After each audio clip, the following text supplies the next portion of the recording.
living hope라고 하는 것은 이 소망의 실체가 있는 경우에 말합니다. 실제로 우리에게 생명을 주고 빛을 주는 경우에 산 소망이라고 말을 할 수가 있죠. 그렇다면 이 산 소망의 실체는 누구일까요? 성경은 그분이 예수 그리스도라고 소개하고 있습니다. 예수님은 죽으실 뿐만 아니라 그 죽음의 권세를 깨뜨리고 사흘 만에 다시 살아나신 우리의 하나님이시기 때문에 그렇습니다. 그래서 마태복음 28장 6절은 이렇게 기록하고 있습니다. 셋째 날 새벽 죽은 시신을 찾기 위해 무덤을 찾아온 그 여인들에게 천사가 선포한 말씀이죠. 그가 여기 계시지 않고 그가 말씀하신 대로 살아나셨느니라.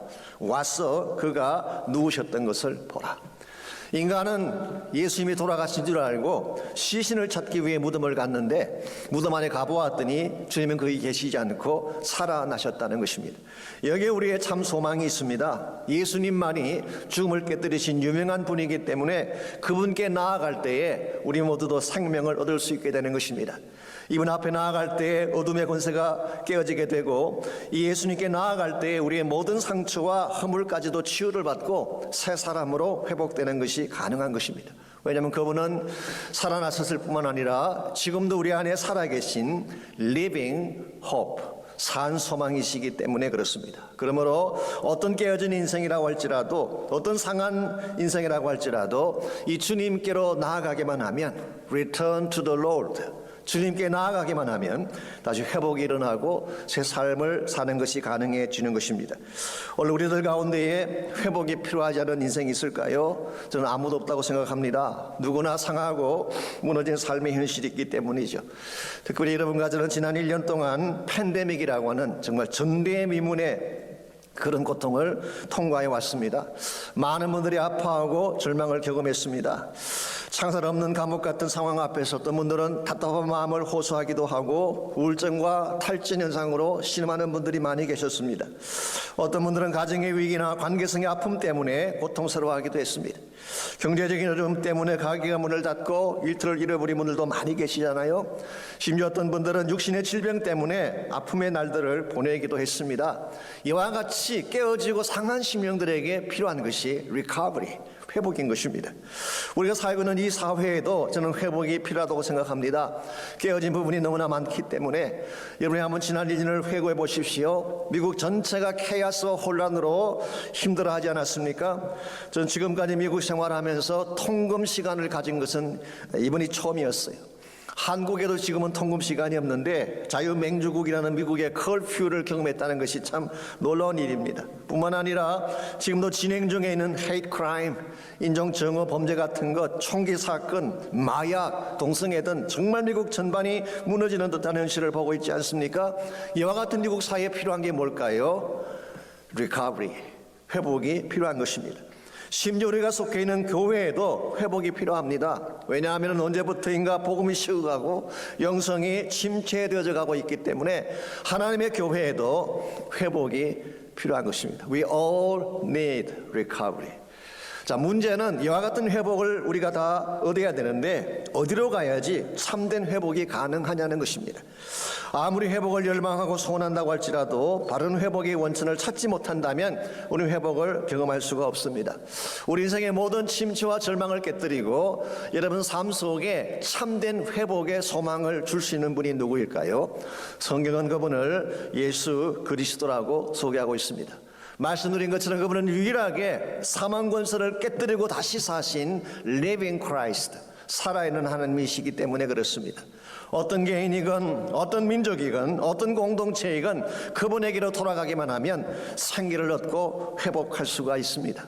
여러분 가운데도 문제가 있는 분들, 고통의 현장에 계신 분들 혹시 있다면 오늘 아침 부활하신 예수님 꼭 만나시기를 바랍니다. 그분께 돌아가기만 하면 그분이 우리에게 참된 회복을 주실 수 있기 때문에, 자, 그렇다면 우리 모두가 회복이 필요한데 참 소망 되신 주께로 돌아가서 회복을 누리려면 무엇이 필요할까요? 그리고 그때 우리가 누리게 될 축복은 구체적으로 어떤 것들일까요? 오늘 주신 본문을 중심으로 이것을 함께 정리해 보려고 합니다. 오늘 본문의 말씀은 호세아서의 마지막 결론 부분이죠. 호세아서를 지금까지 같이 우리 다뤄왔는데 전반적인 주제, 이걸 controlling purpose라고 말합니다. 이 호세아서 전반을 흐르고 있는 주제는 하나님의 언약이었습니다. 그리고 이 언약의 밑바탕에는 하나님 하나님의 무조건적인 사랑이 담겨져 있죠. 사실 하나님이 이스라엘을 선택한 것은 그들이 잘나고 강대한 국가이기 때문이 아니었습니다. 그들은 애굽의 종살이하던 노예 아니었습니까? 근동 지역에서도 가장 미약하고 숫자적으로 작은 민족이 이스라엘이었습니다. 그래도 불구하고 하나님은 그들을 마치 존귀한 신부같이 여기고 아내로 맞이했습니다. 근데 그들은 어떻게 했나요? 고멜과 같이 하나님을 저버리고 우상을 선택한 것입니다. 그렇다면 마땅히 버려야 되고 마땅히 심판해야 되는데 하나님은 그들을 버릴 수가 없습니다. 왜냐하면 사랑하기 때문에. 그래서 정말 혹독한 심판에 대한 말씀을 반복하셨지만 하나님의 본심은 어떻게 했는지 그들을 건지시고 싶어 하셨어요. 그래서 오늘 1절 말씀 보시면은 하나님은 다시 한번 선지자를 통해서 그들에게 호소를 하고 있습니다. 그리고 이 호소는 maybe 마지막 호소일 가능성이 많습니다. 1절 말씀 봅니다. 이스라엘아 네 하나님 여호와께로 돌아오라. 내가 불의함으로 말미암아 엎드려졌는지라. 여기 마지막 호소가 뭔가요? Return to the Lord. 여호와께로 돌아오라고 하는 것입니다. 자, 왜 호세아는 주께로 돌아오라고 그렇게 호소하고 있는 것일까요? 1절 하반부가 그 이유를 설명해 주고 있습니다. 내가 불의로 말미암아 엎드려졌기 때문이다. 이게 엎드려졌다는 말은 downfall, 붕괴했다 그런 뜻입니다. 킹 제임스 버전은 thou hast fallen. 이 fallen이란 말은 넘어졌다, 망했다 그렇게 번역할 수 있는 단어입니다. 이것은 그들의 상태가 죽은 자와 같다는 뜻입니다. 그 모양은 화려하고 활발하게 움직이니까 살았다고 말할 수 있는지 모르지만 실상은 죽은 자들이 이스라엘이었어요. 왜냐하면 하나님과 단절되어 있었기 때문에. 여러분 여기 기억해야 될 중요한 진리가 있습니다. 어떤 개인이든 하나님과 단절되면 죽은 상태예요. 어떠한 단체나 어떠한 민족이든지 하나님과 단절되면 죽은 민족이에요. 생명의 근원이 하나님께 있기 때문에 그렇습니다. 저는 교회도 마찬가지라고 생각을 합니다. 하나님과 단절되면 죽은 교회가 되는 것입니다. 요한계시록 3장에 보시면 사대교회가 나오죠. 사대교회를 향한 책망의 말씀이 뭔가요? 너가 살았다는 이름은 가졌으나 죽은 자라고 했어요. 그 모양은 멀쩡한데 그 속을 들여다보니까 하나님이 안 계셨어요. 하나님이 기뻐하지 않는 것들로 꽉 차 있었어요. 이와 같이 정말 하나님을 떠나갔기 때문에 죽은 자들, 하나님을 떠나갔기 때문에 소망 없이 무너진 자들에게 너희들이 살 길이 뭐라는 것입니까? Return to the Lord. 주께로 돌아오라고 하는 것입니다. 여러분과 제가 주님께로 돌아가기만 하면 주님은 여러분과 저에게 새로운 축복을 주실 수가 있습니다. 그분은 우리의 산 소망이시기 때문에 그렇습니다. 자, 그렇다면 어떻게 하면 우리가 주님께로 돌아갈 수가 있을까요? 2절과 3절을 보시면은 주님께로 돌아갈 수 있는 방법을 소개하고 있습니다. 2절 3절입니다. 너는 말씀을 가지고 여호와께로 돌아와서 아뢰기를 모든 불의를 제거하시고 선한 발을 받으소서. 우리가 수송아지를 대신하여 입술에 열매를 주께 드리리이다. 여기 말씀이라는 표현이 나오는데 이 말씀은 하나님의 말씀을 의미한다기보다는 우리 입술로 고백하는 고백을 말한다고 하는 것이 좋습니다. 그래서 영어 성경 보시면은 Bring your confessions, 너희들의 자백을 가져오라 그렇게 번역을 했습니다. 그래서 오늘 성경은 입술의 열매를 주께 드린다고 그렇게 표현한 것입니다. 자, 우리가 주님께로 돌아가는 첫 번째 스텝은 뭐라는 것입니까? 우리의 입술로 죄를 자백하는 것입니다. 주님 잘못했습니다. 죄인입니다. 용서해 주십시오. 우리가 하나님께로 돌아가는 첫 번째 단계는 입술로 자백을 하는 것입니다. 이것만으로 충분하지가 않습니다. 3절 말씀 보시면은 우리가 주님께로 돌아가는데 필요한 두 번째 단계가 나와 있습니다. 그것은 삶의 방향을 터나는 것입니다. 3절 우리가 아수르의 구원을 의지하지 아니하며 말을 타지 아니하며 다시는 우리 손으로 만든 것을 향하여 너희는 우리의 신이라 하지 아니하오리니 이는 고아가 주로 말미암아 긍휼을 얻었음이니이다 할지니라.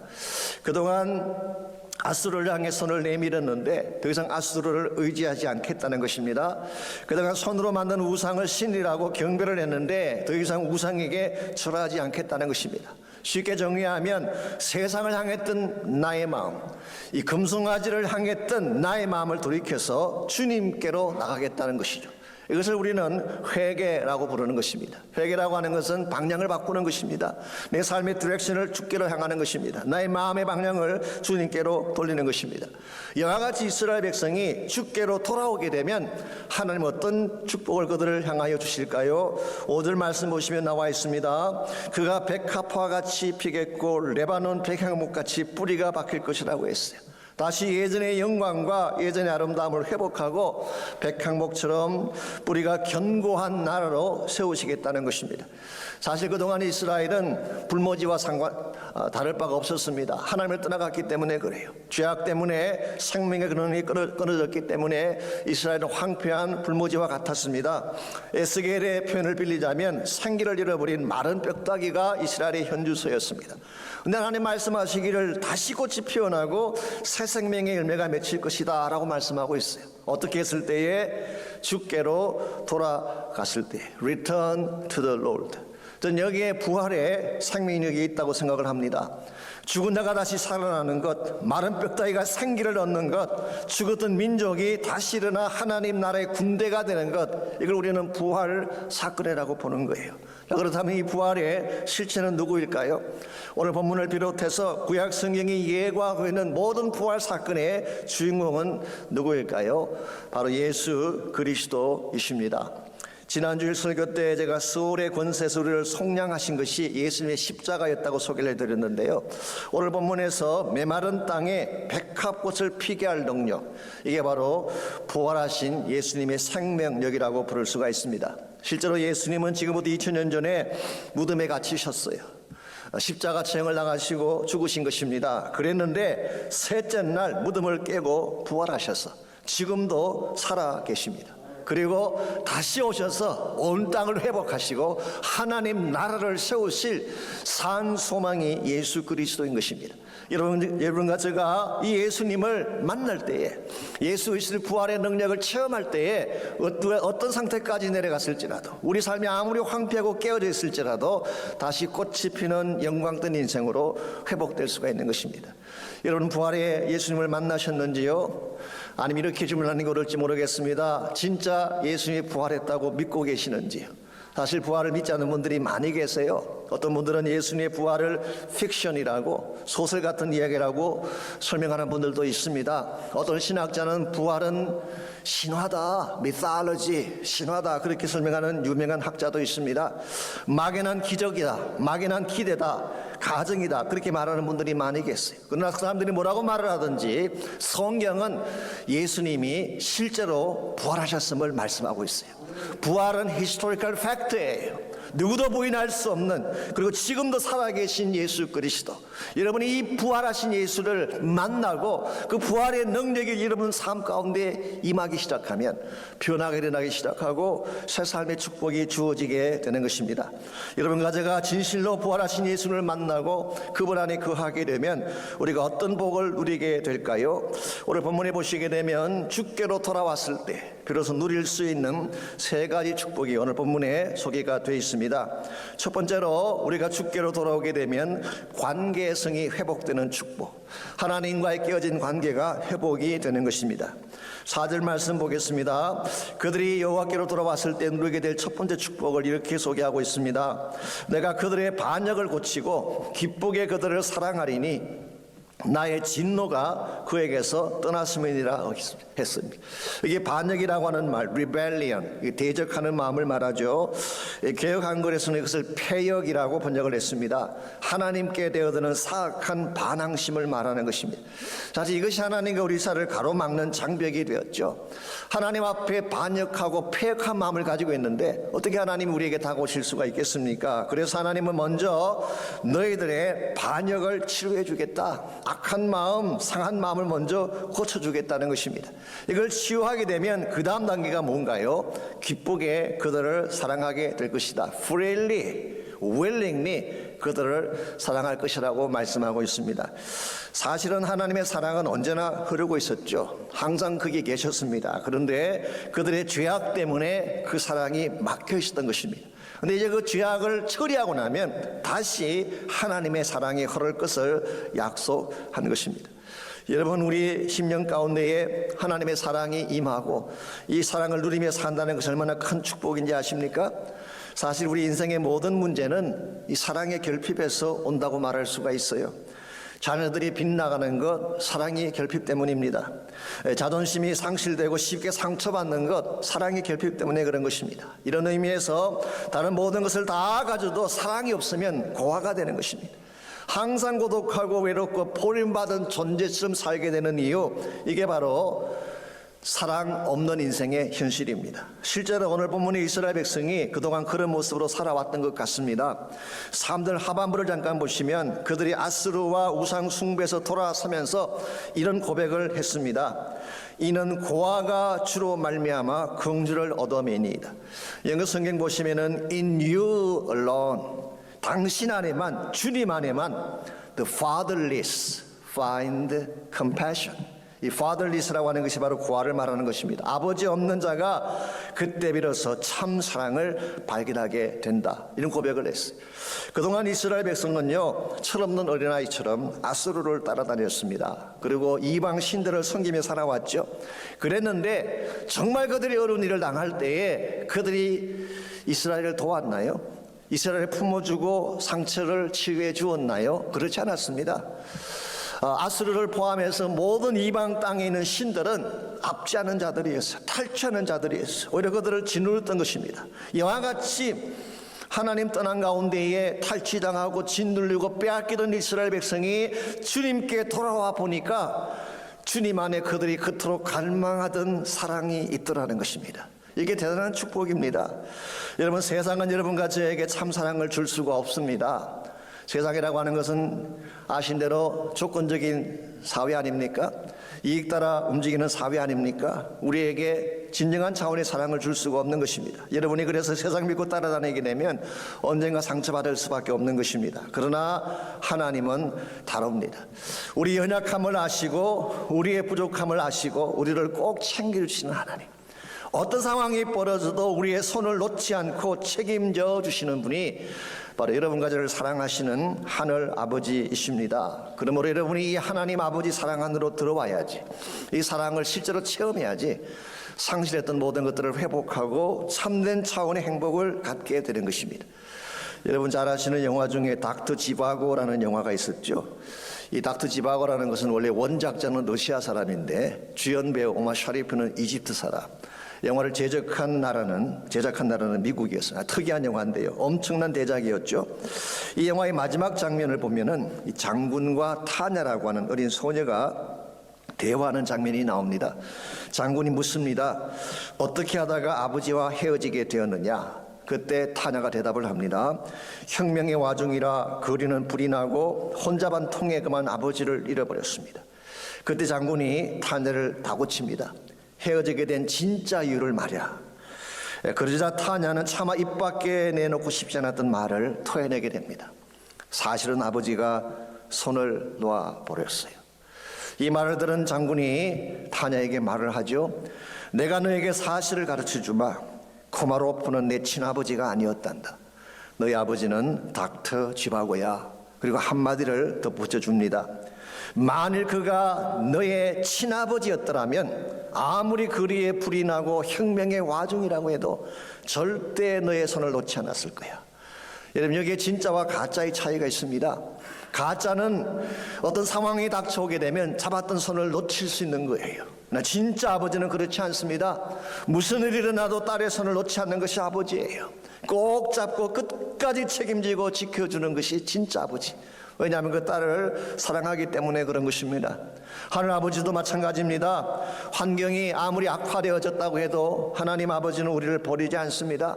우리가 미숙하기도 하고 모자라기도 하지만 우리를 배척하지 않습니다. 어떤 문제가 생겨도 나의 손을 꼭 잡고 어떤 고난 가운데서도 나와 함께 동행하시는 분이 하나님이시기 때문에 이 사랑을 만나야지 진짜 여러분이 바른 인생을 살 수 있는 거예요. 여러분 가운데 아직도 이 사랑을 만나지 못한 분이 계신다면 Return to the Lord. 주께로 돌아오시기를 바랍니다. 하나님은 여러분을 기다리고 계세요. 모든 사랑의 가능성을 다 이뤄놓고 기다리고 계시기 때문에 돌아가기만 하면 그 사랑 붙들 수 있고 그 사랑의 행복을 누리게 되는 것입니다. 두 번째로 주께로 돌아오게 되면 이스라엘의 생명력을 누릴 수 있게 됩니다. 오늘 말씀 보시면 내가 이스라엘에게 이슬과 같으리라 이런 표현이 나오죠. 이게 이슬이라는 단어가 나오는데요. 여러분은 이슬이라고 하면 어떤 이미지가 떠오르시나요?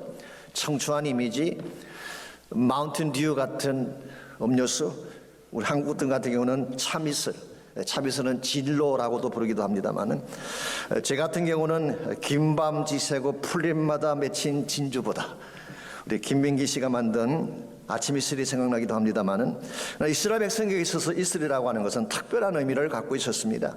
이 팔레스타인 지역은 1년 내내 비가 오는 지역이 아니라 우기와 건기가 구별되어 있습니다. 우기라고 하는 것은 일반적으로 10월부터 시작을 해서 그 다음에 4월, 5월까지 계속이 됩니다. 그래서 10월과 11월에 집중적으로 내리는 비를 이른비라고 부르고 4월과 5월에 내리는 비를 늦은비라고 부르고 있죠. 자, 그렇다면 7월과 8월 이 기간은 비가 내리지 않는 건기인데 이 건기 기간에는 식물들이 어떻게 생존할 수가 있을까요?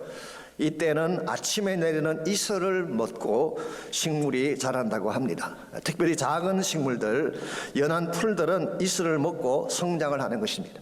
이런 측면에서 이슬이라고 하는 것은 연약한 자들을 위해 베푸시는 하나님의 특별한 은혜를 상징한다고 말할 수가 있습니다. 여러분, 우리 인생에는요 때로 소낙비같이 부어주신 하나님의 은혜가 필요할 때도 있지만 말없이 적셔주는 이슬 같은 은혜, 이것도 대단히 소중한 것입니다. 보이진 않지만 그것이 우리에게 심어주는 생명력과 신신함이 있기 때문에 그렇습니다. 이와 같은 이슬의 축복을 성령의 타치가 아닌가 그렇게 생각을 합니다.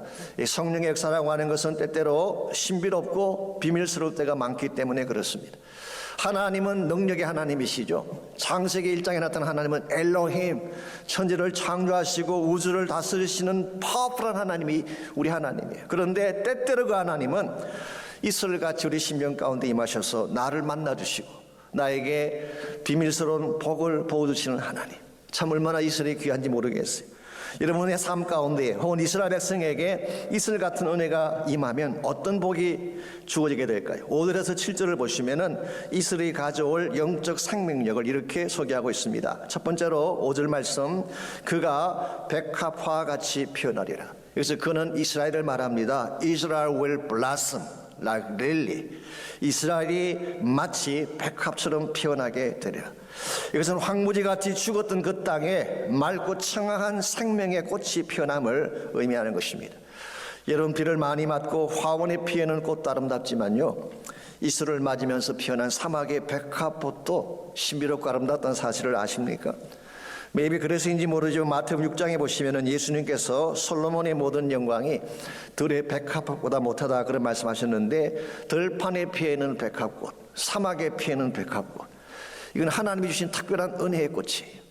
인위적으로 만든 아름다움보다 자연 속에 피어난 꽃이 더 아름다울 수 있다. 이게 주님의 관점이었던 것 같습니다. 두 번째로 레바논의 백향목같이 뿌리가 박힐 것이다. 여기 백향목은 소나무과에 속하는 시더를 말하는 것이죠. 그런데 뿌리가 깊고 곧게 자라기 때문에 재질이 단단하고 키가 큽니다. 그래서 일반적으로 성전을 지을 때나 궁전을 지을 때 가장 많이 사용한 나무가 백향목이었죠. 하나님은 이스라엘이 다시 백향목처럼 견고한 나라가 되어서 일어서게 될 것을 말씀하는 것입니다. 세 번째 6절을 보시면은 그 가지가 퍼질 것이라고 했어요. 이스라엘의 영향력이 확장되어지고 땅끝까지 번져갈 것을 예고한 것입니다. 네 번째로 7절을 보시게 되면 그 그늘 아래에 거주하는 자가 돌아온다고 했어요. 그 백향목의 그늘 아래 거주하기 위해서 각국에서 사람들이 몰려올 것을 의미하는 것입니다. 여러분, 이와 같은 말씀들을 읽으면서 어떤 그림을 떠올리시나요? 아니, 실제로 여기에 나열된 이 모든 것들이 언제 어떻게 성취가 되어질까요? 많은 복음주의 신학자들은 오늘 이 말씀을 메시아닉 킹덤에 대한 예언이라고 보고 있습니다. 메시아께서 오시게 되면 이루실 성취되어질 약속으로 본 것입니다. 이 도널드 가스리라고 하는 우리 성경학자는, 그분이 뉴 바이블 카멘터리를 쓰신 분이죠. 그분은 호세아 14장의 타이틀을 이렇게 붙여놓았어요.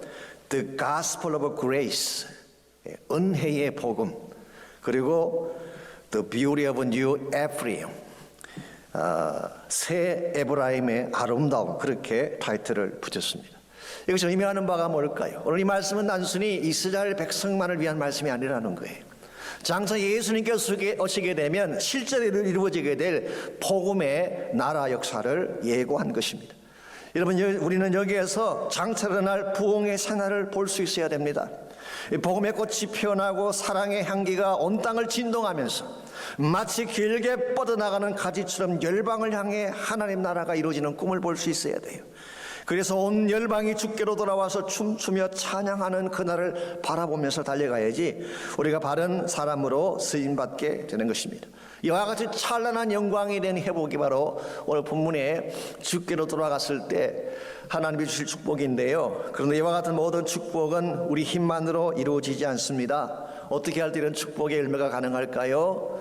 주께로 돌아왔을 때, Return to the Lord. 주님께로 돌아오게 되면 주님이 우리에게 아침 이슬 같은 성령의 복을 부어주시고 우리 속 심령 속에서부터 생명의 꽃이 피어나게 하고 복음의 영향력이 회복되게 하고 다시 열방을 향해 뻗어나갈 수 있도록 변화를 주는 거예요. 저는 교회가 회복되는 길도 여기 있다고 생각합니다. 단순히 외모를 꾸미고 프로그램을 조정한다고 교회가 회복되는 것이 아니라 성령이 임해야 돼요.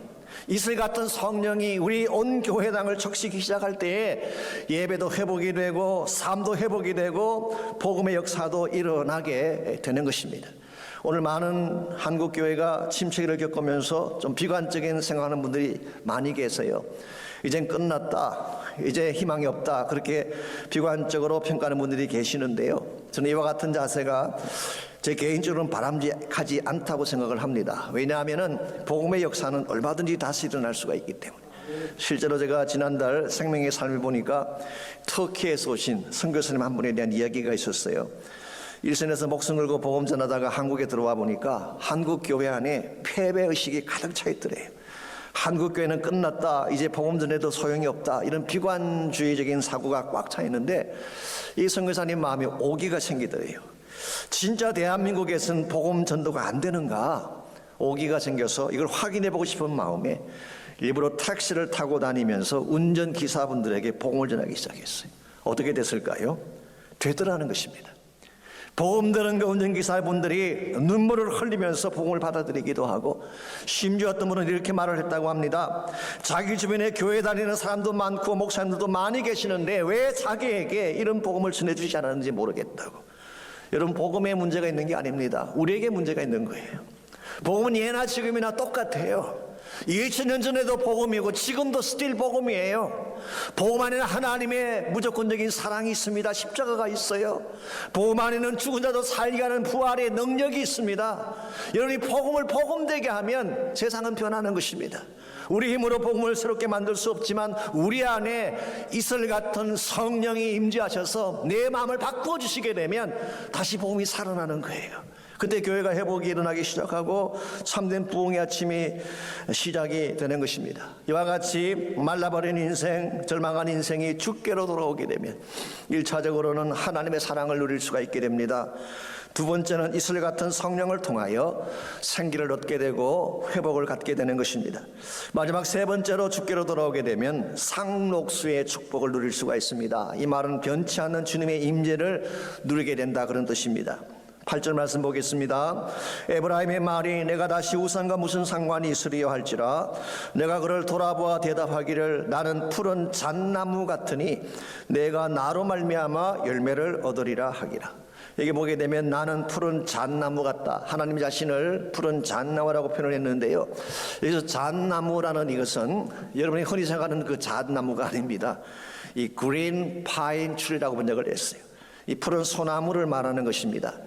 Good News Translation GNT 바이블은 이것을 이렇게 번역을 해놓았습니다. Evergreen tree, like an evergreen tree, I will shelter them. 마치 상록수와 같이 내가 그들과 함께 하리라. 이게 하나님의 약속이에요. 여러분, 상록수는 변함이 없는 나무입니다. 시즌에 상관없이 항상 푸르고 항상 그 자리에 서 있는 것이 바로 상록수인데, 우리 하나님이 그런 분이시란 뜻입니다. 하나님은 변함이 없으세요. 봄, 여름, 가을, 겨울 계절이 바뀌어도 언제나 푸른 모습으로 언제나 그곳에 서 계셔서 우리의 버팀목이 되어주시는 거예요. 솔직히 인간은 그렇지 않지 않습니까? 계절 따라 변하는 것이 인간의 속성입니다. 우리 인생에 봄날이 왔을 때는 많은 자들이 다가오지만요, 인생의 겨울이 찾아와 보세요. 떠나가는 것이 보편적인 인간의 모습이죠. 그래서 우리가 섭섭해하고 상처를 받는데, 하나님은 그렇지 않다는 것입니다. 왜냐하면 하나님은 evergreen tree, 우리의 상록수가 되시기 때문에, 우리가 잘났을 때도 거기 계시고 못 났을 때도 거기 계시고, 우리가 성공할 때도 거기 계시지만 이분 우리가 실패할 때도 하나님 여전히 거기 계시는 evergreen tree. 여러분, 이 상록수이신 하나님에게 여러분 삶의 거처를 두셔야지 무슨 일을 당해도 흔들리지 않을 수가 있습니다. 아무리 삶이 암담하게 변화되어져 가도 하나님께로 돌아가서 그분을 붙잡게 되면 하나님이 새 생명의 능력을 부어주시는 거예요. 하나님은 evergreen tree이시기 때문에. 제가 얼마 전에 받았던 이메일에 소개된 간증 한 편을 소개해드리고 말씀을 맺으려고 합니다. 여러분 잘 아시는 김의신 박사가 쓴 글인데요, 이분은 휴스턴에 있는 그 MD 앤더슨 암센터에서 오랫동안 정교수로 계시던 분 아닙니까? 이분이 그 암센터에서 일을 하는 가운데에 의학적으로 설명할 수 없는 케이스를 20번 이상 보았다는 간증을 하셨어요. 예를 들면 이런 것입니다. 어떤 환자를 병원에서 포기를 하고 더 이상 가능성이 없으니까 호스피스로 보냈습니다. 이것은 이제 죽음을 준비하라 그런 뜻이죠. 그랬는데 호스피스에 들어간 환자가 안 돌아가시는 거예요. 한 달이 지나고 두 달이 지나고 세 달이 지나가도 여전했어요. 이분이 난소암 4기 판정받은 여자분인데 혹시 검사가 잘못됐나 해서 다시 검사를 해보았더니 암은 그대로 있어요. 그런데 암이 활동을 안 하는 것입니다. 그래서 결국 이분이 18년째 살고 있는 케이스를 소개하셨어요. 이 저의 말이 아닙니다. 제가 하는 말이라면 혹시 뻥을 치나 그럴지 모르겠지만 암센터, 암 세계적인 전문가가 하신 말이기 때문에 신뢰해도 괜찮을 것입니다. 근데 이와 같은 기적적인 케이스를 경험하는 사람들에게는 공통점이 하나 있대요. 그게 뭐냐고 하면 이 환자들이 항상 하나님으로 가득 차 있다는 것입니다. 그의 생각, 그의 마음, 그의 모든 시간이 하나님으로 가득 차 있기 때문에 암을 생각할 틈이 없대요. 여러분, 암에 걸린 사람들이 밤낮으로 암을 묵상하고 따지고 계산하고 분석하면 어떻게 될까요? 암이 우리를 삼키는 것입니다. 그런데 암을 내려놓고 하나님으로 가득 차게 됐더니 치유가 일어나고 생기가 회복되더라는 것입니다. 여러분들 무슨 일을 당하든지 문제에 집중하시면 안 됩니다. 문제에 집중하면 문제가 우리를 삼키는 것입니다. 근데 하나님께 집중하고 그분에게 모든 것을 내어드리게 되면 우리의 evergreen 되심, evergreen tree가 되시는 그 하나님이, 상록수이신 그 하나님이 생명의 능력을 부어주시고 우리 삶 가운데 새로운 소망의 아침이 열리게 하시는 것입니다. 그러므로 키는 뭐라고요? Return to the Lord, 주님께로 돌아가는 것입니다.